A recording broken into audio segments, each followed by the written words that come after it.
So this is what I normally did when someone asked me for a frog. It is not my original design. I'm not smart enough to come up with something like this.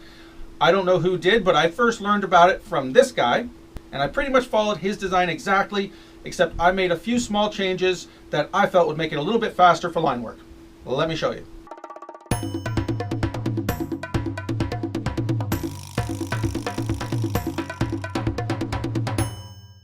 The way that I normally made it was with one 260, a round or a heart, and a 160. Inflate it, leaving a 5 or 6 inch tail.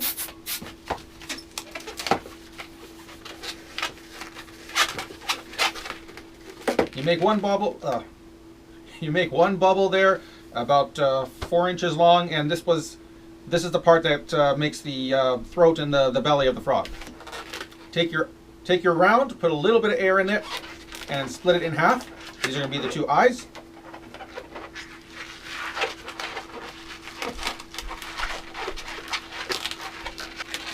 I try to make them even, but nobody's perfect. Twist it in place. Make a small bubble here. Doesn't even have to be that big, like a 1 inch round bubble. These are going to be the legs. Make one about 3 inches long. Make 2 tiny little hands. And another leg on the other side.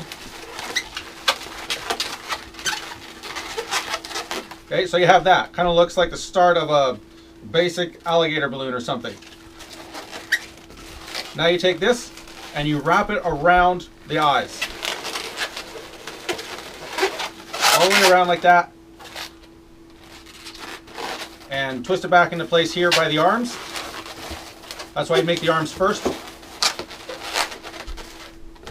So you have it like that. Decide how long you want the body to be. I usually go no longer than the arms. Take the rest of it, split it almost in half. You make one a little bit longer than the other and twist off a little bubble. That becomes the tail. Twist it together like that. And then you want to bring this together like this and twist it together, okay? Like that. So you end up with that.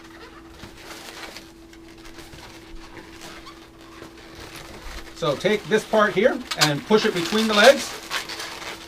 Grab the nozzle end of it and tie the nozzle end into the bottom legs and wrap it around the tail.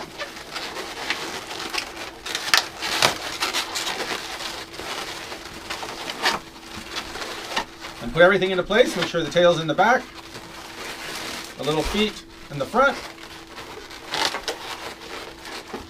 And there you have the very basic frog. Needs some eyes. And I usually put a tongue on it because it just gives it a big, long thing that impresses the kids. It gives them something to hold on to, something to hit other kids with. It makes it more fun for them. For the eyes, I usually just put a little black thing like that. The 160, you just blow it up all the way.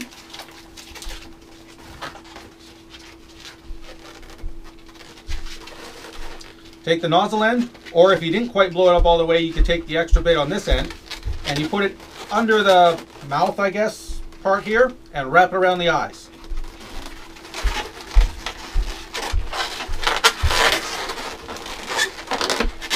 Lift up like that and wrap it around.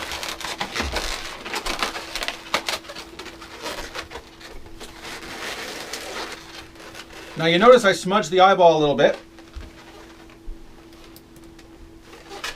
And it's been a while since I made these, but when I was in practice and I was making these at every event, what I quickly learned was put the tongue on first, then draw on the eyes. Then you don't have to wait for them to dry. And that there is a very fast, basic frog that you can make at just about any event.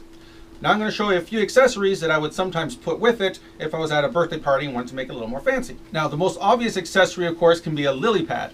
I usually used a dark green geoblossom, but you can also use the lime green, but I figured with the whole body being lime green, you want to see it look a little separately, so I used the dark green. Now the easiest way that I found to attach them in the middle was to take a small 5-inch round of a color that I didn't use very often. It didn't have to be green. Put a puff of air in it so that it won't pass through here.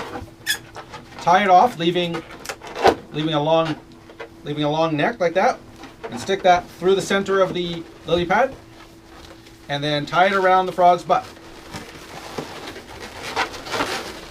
like that.